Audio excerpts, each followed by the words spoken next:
Good morning my dear students of class 10।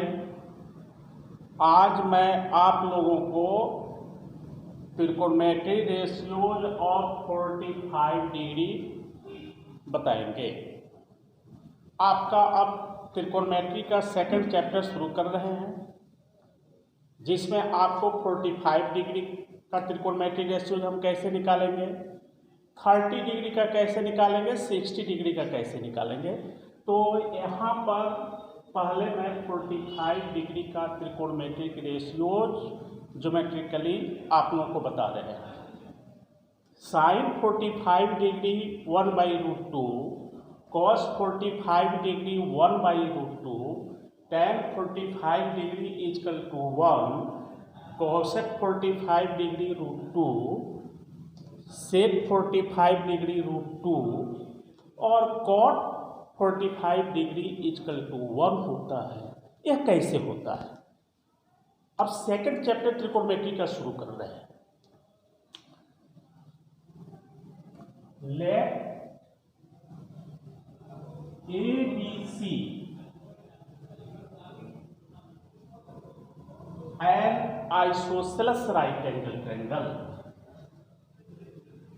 ABC. Let ABC is an isosceles right angle triangle in which angle B is equal to 90 degree and AB is equal to BC. आप isosceles right angle triangle में आप जानते हैं इसका property होता है कि दो साइड जो होता है, टू साइड्स का लेंथ इक्वल होता है।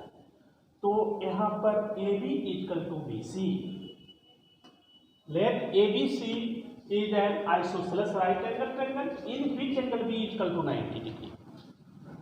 AB equal to BC, AB और BC इक्वल है।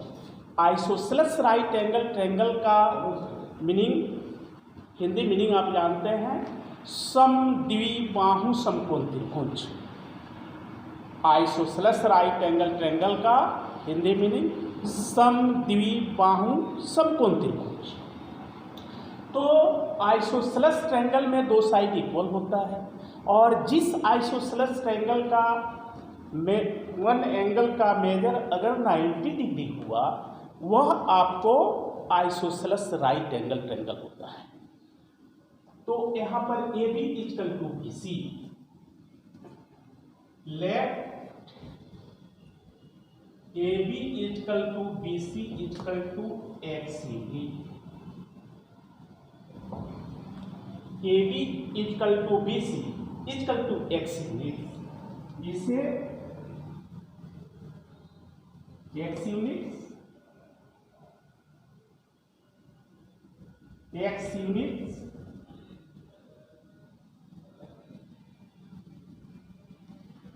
AB equal to X unit और BC equal to X unit किया।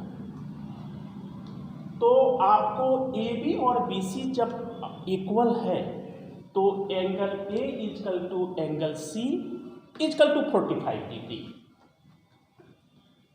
Angle A equal to angle C equal to 45 degree.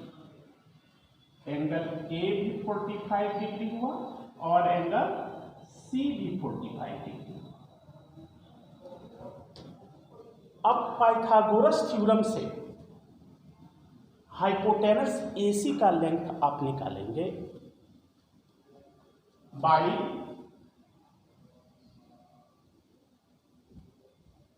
Pythagoras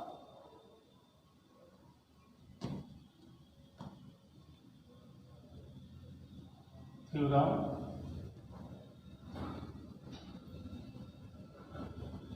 by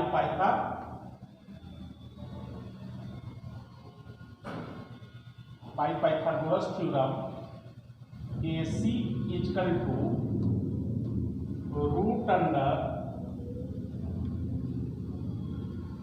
AB square plus BC square equal to root under x square plus x square equal to root under 2x square equal to root 2x unit root 2x unit. अब hypotenuse AC का भी length निकल गया, यह आपका root 2x unit आया। यहां पर आपका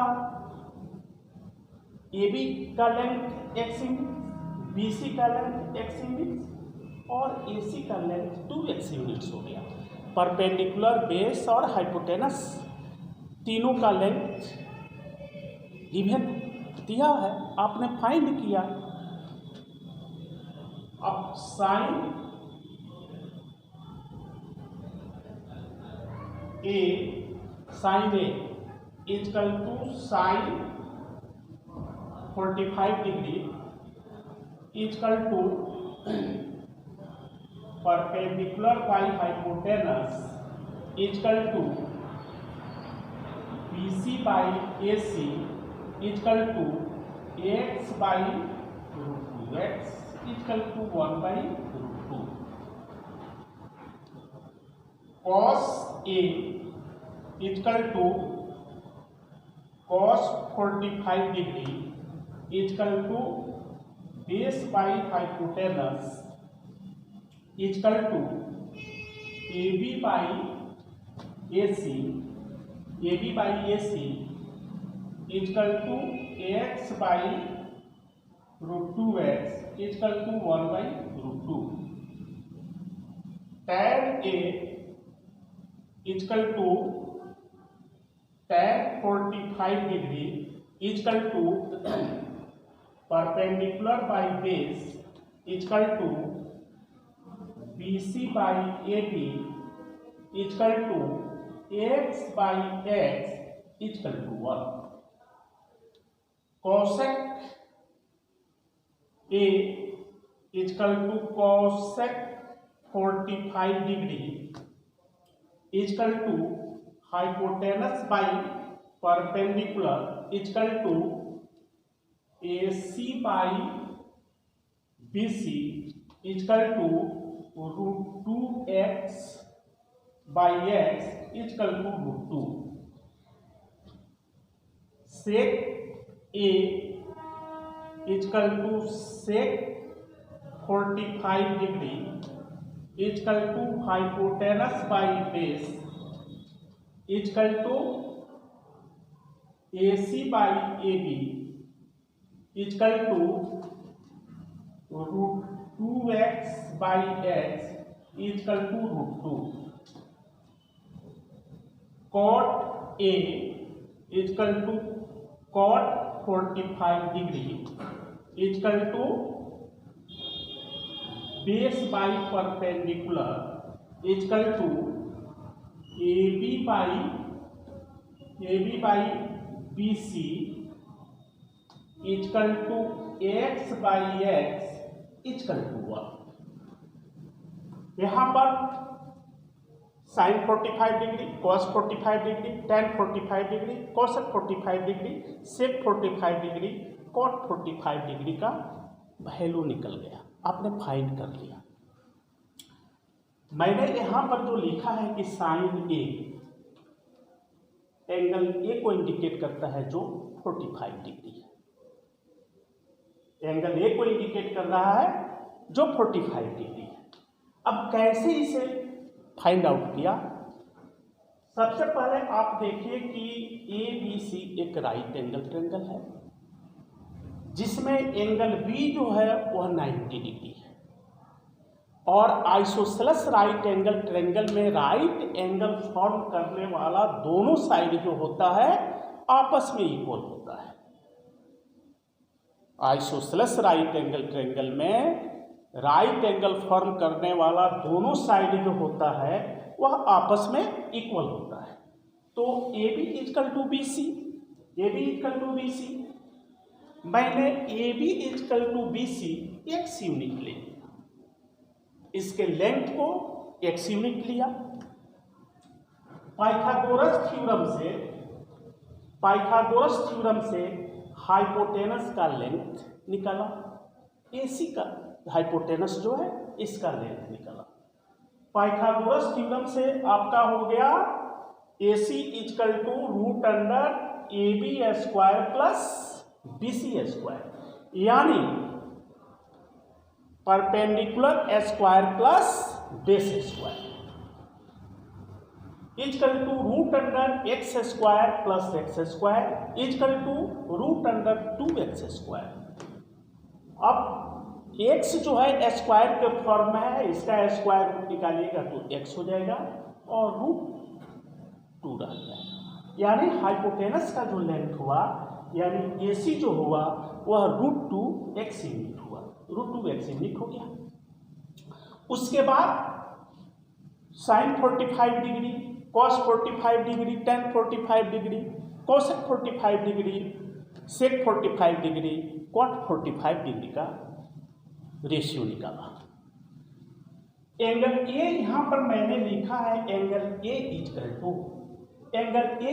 टू 45 डिग्री। अगर आप एंगल सी लेंगे तो भी angle C is equal to 45 degree होगा, एंगल सी भी आपका 45 डिग्री होगा। तो जब एंगल सी 45 डिग्री, अगर आप यहाँ पर साइन सी लेते हैं तो भी तो आप लिखेंगे साइन 45 डिग्री। तो साइन 45 डिग्री जब यहाँ पर अगर एंगल सी को ले रहे हैं तो आप जानते हैं कि साइन थीटा जो होता है वह परपेंडिकुलर और हाइपोटेनस का रेशियो होता है। तो एंगल सी के लिए परपेंडिकुलर ए बी हो गया, परपेंडिकुलर ए बी हो गया, और हाइपोटेनस तो कांस्टेंट रहता है, हाइपोटेनस आपका ये सी हुआ। तो यहाँ पर sine A is equal to sine 45 degree equal to perpendicular by hypotenuse equal to BC by AC is equal to x by root 2x equal to 1 by root 2। अगर आप साइन सी लिखते हैं, अगर आप साइन सी लिखते हैं, यहाँ पर देखिए मैंने साइन सी लिखा, sine C is equal to sine 45 degree equal to P by H equal to AB by AC is equal to x by root 2x equal to 1 by root 2। C के लिए परपेंडिकुलर आपका ये भी हो गया और हाइपोटेनस AC तो कांस्टेंट है, तो x बाई रूट 2x आप लिखेंगे, x बाई रूट 2x लिखेंगे, 1 बाई रूट 2 आ गया। यहाँ पर भी 1 बाई रूट 2 है। तो आप अगर साइन सी लेंगे उसके लिए परपेंडिकुलर ये भी होगा और बेस BC होगा। यहाँ पर परपेंडिकुलर और बेस दोनों का लेंथ इक्वल है, इसलिए अगर आप साइन सी भी लेते हैं तो भी आप सिंप्लीफाई करेंगे जो